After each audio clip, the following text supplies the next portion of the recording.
Hello दोस्तों, स्वागत है आपका हमारे यूट्यूब चैनल में।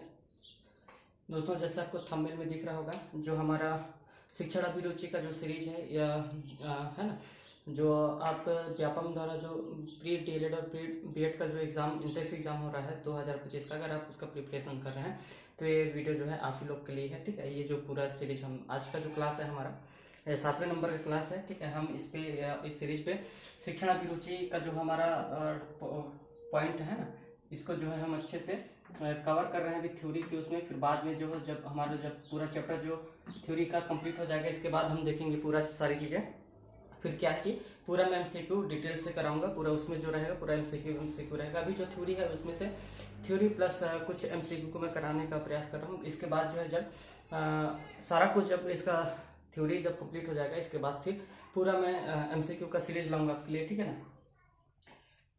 तो शिक्षण अभिरुचि की हम बात करें, शिक्षण अभिरुचि जो हमारा ये सेशन चल रहा है ना, टीचिंग एप्टीट्यूड का ये जो क्लास रहने वाला है आज का हमारा 7वां क्लास है ना। अगर आपने इससे पहले का अगर वीडियो नहीं देखा होगा तो आप प्ले लिस्ट पे जा करके है ना, उसको सारी चीज़ें क्लास 1 से लेकर के 6 क्लास तक आप उसको अच्छे से देख सकते हैं। मैंने इसमें सिलेबस के बारे में भी सारा कुछ बता दिया है, किस तरीके से ये इम्पोर्टेंट होता है हमारे लिए और बहुत ही आसान सा टॉपिक रहता है। ठीक है, 30 नंबर को जो रहता है इसी से पूछा जाता है नंबर, है ना, जो हमारे लिए बहुत ही जरूरी हो जाता है इस एग्जाम के लिए।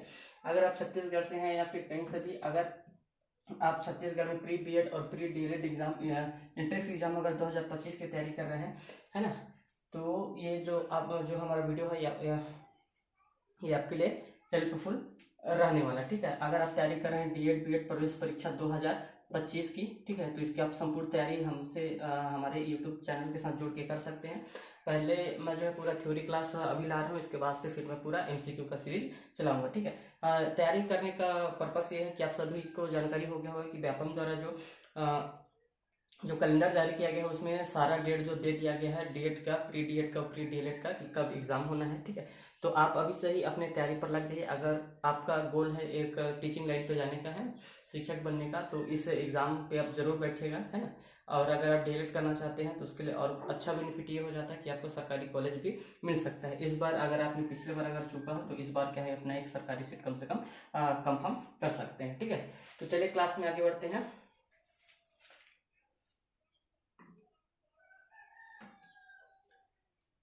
ये जो टॉपिक है हमारा इस तरीके से रहेगा, जो कथन से संबंधित रहता है ना। तो कथनात्मक जो प्रश्न रहता है ये भी हमारे सिलेबस में पूछा जाता है। तो हम आज के इस क्लास में जो है कथनात्मक प्रश्नों को देखेंगे, किस तरीके से पूछा जाता है, कैसे कैसे प्रश्न रहता है। ठीक है, कथनात्मक प्रश्न क्या होता है, हम पहले उसके बारे में थोड़ा सा समझ लेते हैं कि ये होता क्या है। ठीक है ना। तो निर्देश दी गई प्रश्नावली के प्रश्न कथनों पर आधारित रहता है। मतलब एक कथन दिया रहेगा, उस कथन पर क्या है कि हमें बताना रहता है कि ये सही हो सकता है या गलत हो सकता है। जैसे मैं सहमत हूँ, असहमत हूँ, है ना, या फिर अनिश्चित है। इस तरीके से तीन आपको कंटेंट देखने के लिए मिलेगा, ये 3 चीजें, है ना। तो इस तरीके से प्रश्न रहता क्या है कि आप उसके लिए सहमति हैं या फिर असहमत हैं, है ना, या फिर अनिश्चित है। ठीक है, तो कथन से संबंधित जितने प्रश्न रहते हैं ये इसी पर आधारित रहता है। ठीक है, तो आपको इसको अच्छे से बारीकी से समझते चलना है। आप इसका स्क्रीनशॉट ले चलिए, नोट जरूर बनाइएगा, ताकि आपको जो है रिवीजन करने पर आसानी होगा। तो चलिए आते हैं इस पर। इसमें कोई भी कथन सत्य या असत्य अथवा सही या गलत हो सकता है। मतलब इस तरीके का जो प्रश्न बनेगा तो इसमें क्या रहता है, कथन से संबंधित रहेगा, पूछेगा कथन सही है या फिर नहीं है।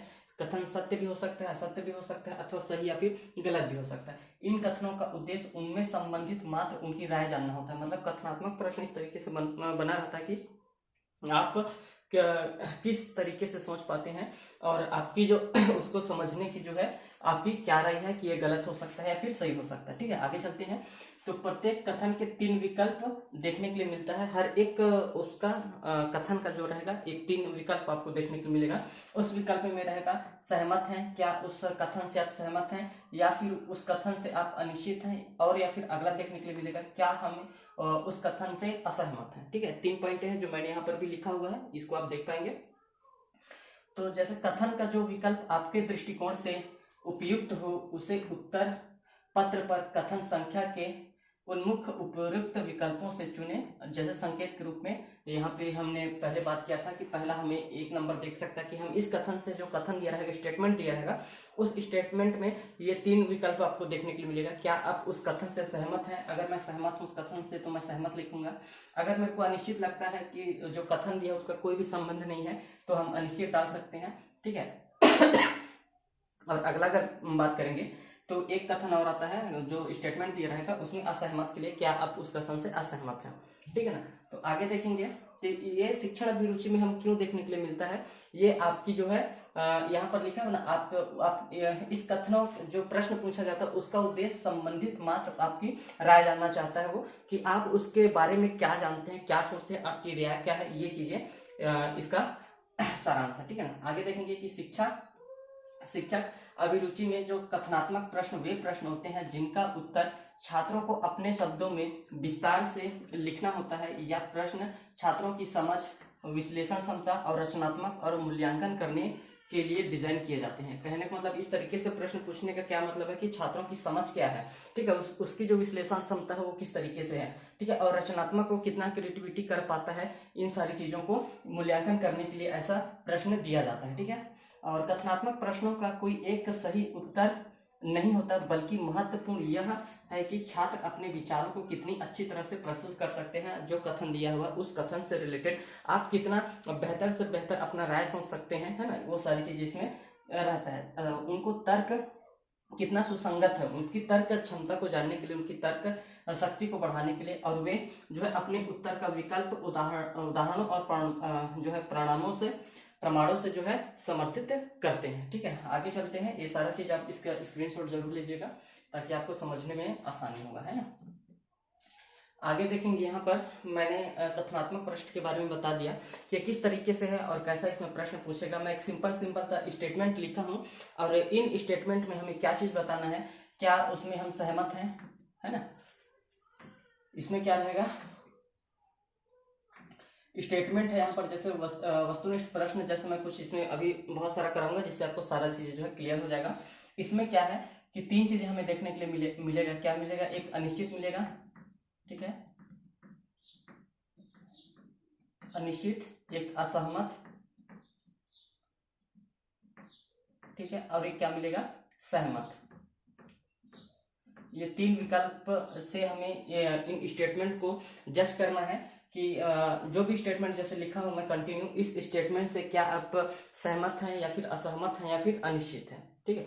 तो इसी को हम अभी प्रैक्टिस के रूप में करते हैं। मैंने कथनात्मक के बारे में बता दिया कि किस तरीके से क्वेश्चन पूछेगा और क्यों पूछा जाता है शिक्षण अभिरुचि के सब्जेक्ट में, तो इसका क्या इंपॉर्टेंस है, ये सारा कुछ हम अभी जब इसको देखेंगे तो हमें सारा कुछ जो है क्लियर होते जाएगा। आते हैं हम टॉपिक पर, ठीक है ना। टॉपिक पर जैसे आते हैं तो आपको देखने के लिए मिलेगा, जैसे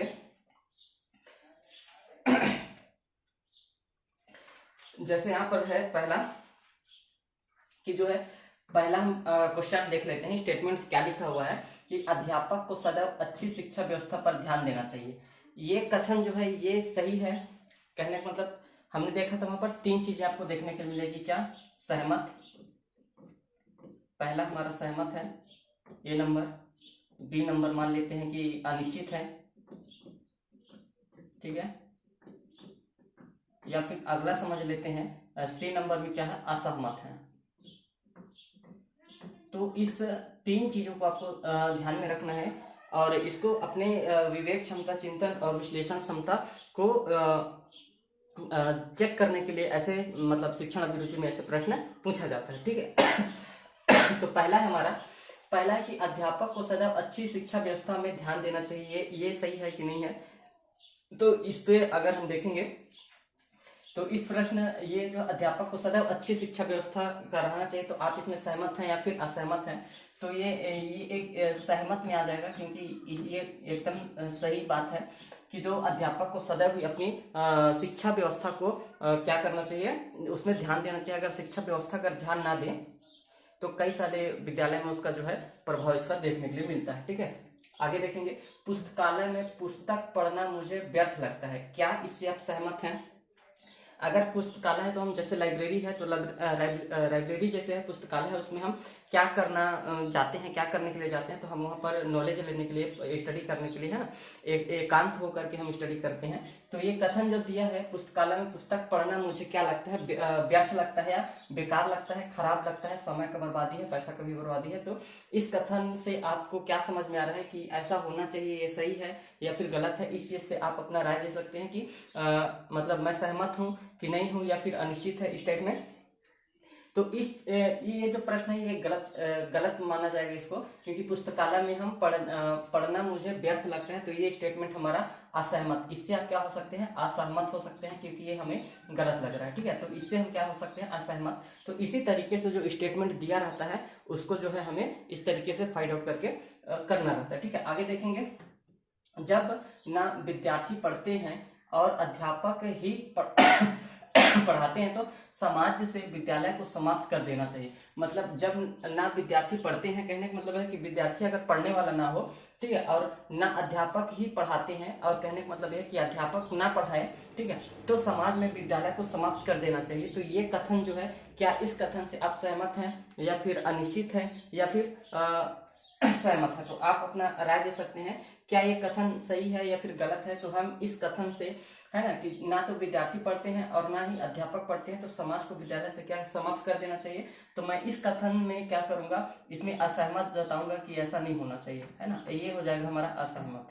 ठीक है, इस तरीके से प्रश्न जो है पूरा हम अभी देखेंगे, तो आपको कई सारी चीजें समझ में आ जाएंगी, है ना। आगे देखेंगे, अगला है, गरीबी सामाजिक आर्थिक स्थिति वाले व्यक्ति ही शिक्षण चाहते हैं। कहने का मतलब गरीब सामाजिक आर्थिक स्थिति वाले व्यक्ति ही शिक्षण चाहते हैं। क्या ये कथन सही लग रहा है कि गलत लग रहा है?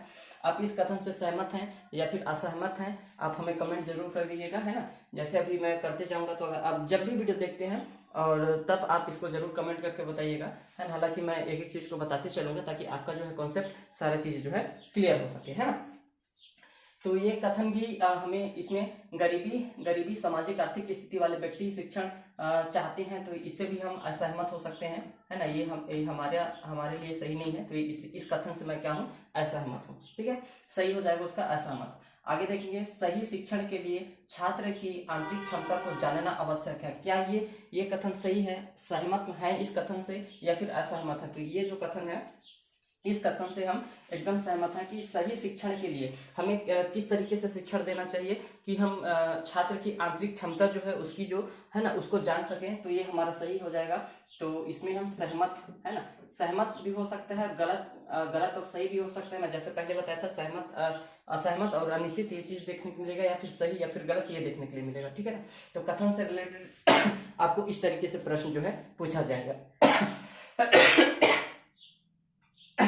आगे चलते हैं, छठवां देखिएगा, बच्चों का खेलना कूदना एक सीमा तक ही होना चाहिए। ये इस कथन से क्या आप सहमत हैं या फिर असहमत हैं? ठीक है ना, क्या बच्चों का खेलना और कूदना एक सीमा तक ही सीमित होनी चाहिए? नहीं, ये इस कथन से हम असहमत हो सकते हैं, क्योंकि हम जो है खेल को क्या, खेल कूद को हम अपने कैरियर के लिए भी चूज कर सकते हैं, जैसे, है ना, हमारे करियर का भी बहुत बड़ा हिस्सा है, इसलिए हम बच्चों का खेल कूद एक सीमा तक नहीं रह सकते हैं, है ना। आगे देखेंगे, शिक्षण एक कौशलात्मक व्यवसाय है। शिक्षण एक कौशलात्मक व्यवसाय है, तो इस कथन से आप सहमत हैं या फिर असहमत हैं? तो इस कथन का जो हो जाएगा, शिक्षण एक कौशलात्मक व्यवसाय है, तो इससे हम सहमत हो सकते हैं क्योंकि ये सही है। ठीक है, आगे देखेंगे, विद्यालय पढ़ने के लिए नहीं, समय व्यतीत करने के लिए है। आज के संदर्भ में आदर्श वाक्य है। क्या ये कथन सहमत है इस कथन से या फिर असहमत है? तो इस कथन का सही उत्तर हो जाना चाहिए, विद्यालय पढ़ाने के लिए नहीं, समय व्यतीत करने के लिए है। नहीं, तो ये तो असहमत हो जाएंगे इस कथन से, ये गलत है, ये असहमत हूं मैं इस कथन से। ठीक है, तो इस तरीके से प्रश्न पूरा पूछेगा। एक अध्यापक को अपने प्रचार का सदैव ही प्रशंसक बने रहना चाहिए। ये कथन हमारे लिए क्या है, एक अध्यापक मतलब टीचर ना, एक अध्यापक को अपने प्रचार का सदैव ही प्रशंसक बने रहना चाहिए। नहीं, ये भी गलत है, ये इससे भी हम असहमत रहेंगे, है ना। आगे देखेंगे, मेरी अपनी राय में अध्यापन जो व्यवसाय कोई व्यक्ति मजबूरी में ही अपनाता है। तो कोई मजबूरी में अपनाता है क्या? मेरी अपनी राय में अध्यापन जो है, अध्यापन व्यवसाय कोई व्यक्ति की मजबूरी में ही आता, मतलब में ही अपनाता है, तो ऐसा नहीं है, उसके कोई मजबूरी नहीं हो सकता है। तो हम इसे ना तो सहमत है ना ही असहमत है, मतलब ये अनिश्चित है, अनिश्चित हम कह सकते हैं, है ना। प्रश्न अनिश्चित है, निश्चित नहीं है ये चीज ना, मतलब निश्चित, समझ में आ रहा है, मतलब ये जरूरी नहीं है ये चीजें कि अपनी राय में अध्यापन एक व्यवसाय के लिए हम करें, नहीं, ये जरूरी नहीं है कि जो है अध्यापन हम एक व्यवसाय के रूप में, एक नौकरी पाने के लिए ही करें, नहीं, ये अनिश्चित है, क्योंकि ये जो है जो हमारा शिक्षा होता है, जो हम ग्रहण करते हैं, जो हम स्टडी करते हैं, वो हम ये सोच करके नहीं करते हैं कि हमें बस नौकरी पेशा ही करना है। एक अच्छा नागरिक बनने के लिए भी, हम समाज का अच्छा व्यक्तित्व वाला व्यक्ति बनने के लिए भी हम शिक्षा का हम हमारे जीवन का हर एक पहलू का में जो शिक्षा का महत्व होता है, ठीक है ना। आगे चलते हैं इसी में। तो इस तरीके से जो है पूरा प्रश्न पूछा जाता है, ठीक है। अगला देखेंगे 11वां नंबर, शिक्षा के क्षेत्र में भ्रष्टाचार इतना बढ़ गया है कि व्यक्ति जो है 12 मजदूरी में ही अध्ययन कार्य अपनाता है, मतलब व्यक्ति जो है मजबूरी में ही अपना अध्ययन कार्य को जो है अपनाता है ना। तो इसका कथन क्या हो सकता है? क्या लिखा है? शिक्षा के क्षेत्र में भ्रष्टाचार इतना बढ़ गया है कि व्यक्ति मजबूरी में, यहाँ पर 12 गलत, टाइपिंग गलत हुआ है दोस्तों ना, नहीं आना चाहिए क्योंकि सेंस नहीं बन रहा है दोस्तों वहां पर का। व्यक्ति मजबूरी में ही अध्ययन कार्य अपनाता है, तो ये कथन जो हमारा है सही हो सकता है या फिर नहीं, सहमत है इससे या फिर असहमत। तो एक बार और देखते हैं, शिक्षा के क्षेत्र में भ्रष्टाचार इतना बढ़ गया है कि व्यक्ति मजबूरी में ही अध्ययन कार्य अपनाता है, नहीं, ये भी अनिश्चित होगा, ये कथन एकदम अनिश्चित है, कोई इसका सेंस ही नहीं बनता है ना। आगे देखेंगे, एक सफल अध्यापक अपनी कक्षा के बुद्धिमान बालकों को महत्व देता है ना। तो इससे क्या आप सहमत हैं, असहमत? एक सफल अध्यापक अपनी कक्षा में बुद्धिमान बालकों को ही महत्व देता है, क्या जो बुद्धिमान बालक होंगे उन्हीं को महत्व देना चाहिए या फिर सबको महत्व देना चाहिए, ठीक है ना।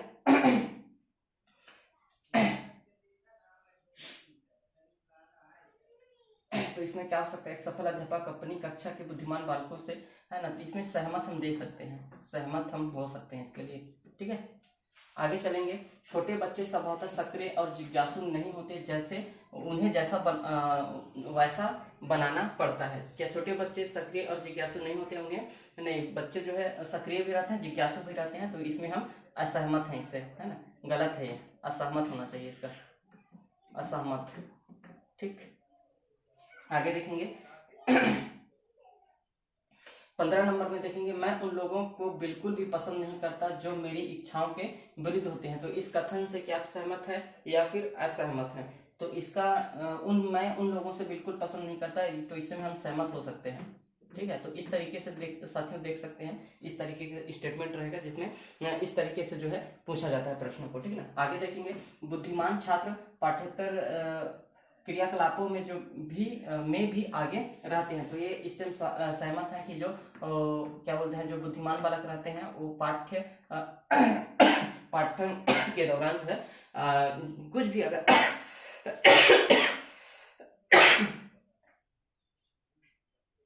क्रियाकलापों में अपना जो है सहमति रखते हैं, है ना। आगे चलेंगे इसी में 16 का देखेंगे, शिक्षा 16 में क्या दिया हुआ है, शिक्षा में सुधार सरकार के प्रयासों से संभव है। शिक्षा में सुधार सरकार के प्रयासों से ही क्या संभव हो सकता है? तो हाँ, इसमें भी हम सहमत हो सकते हैं, क्योंकि जब तक सरकार की भागीदारी ना हो तो शिक्षा में सुधार नहीं हो सकता। एक शरारती बच्चा अध्यापक के लिए सरदर्द होता है, क्या इससे आप सहमत हैं? है ना। तो एक अगर ज्यादा शरारती है तो एक अध्यापक के लिए टेंशन भी रहता है, तो आप इससे सहमत हो सकते हो, ठीक है। तो इस तरीके से स्टेटमेंट जो है मिलता है।